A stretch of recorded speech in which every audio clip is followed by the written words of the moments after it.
Hindi ka naman sana ako ng 20 pesos sa'yo. Importante lang kasi. 20 pesos? 20 lang. Ikaw mo, sinira ka kasi yung ato na Kaya sa ako ito ba meron ka? 20! O ito, 10 piso lang. Saan po? 20 lang po eh. Oo, eh wala kang hindi sa kulang.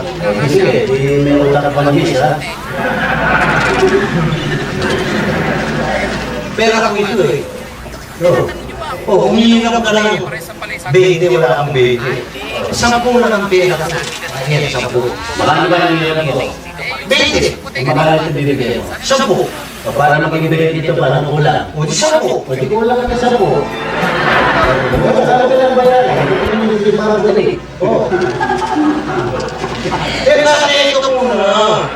Ako may pera, ba't ang pala nagkakutang? Ikaw wala akong utang eh. Pagkila na naman ang utak ka.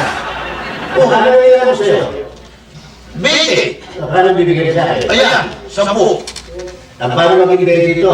Kulang ka ng G's. O. Oo. Abaya ka utang ka sa G's. O, yan. Utang ka sa G's. Ay, kulang na yan. Kulang ka sa dati. O, yan. O, di, malos. O, yan. Di wala na yung utang. O, wala sa Ito mga yung hila mo eh.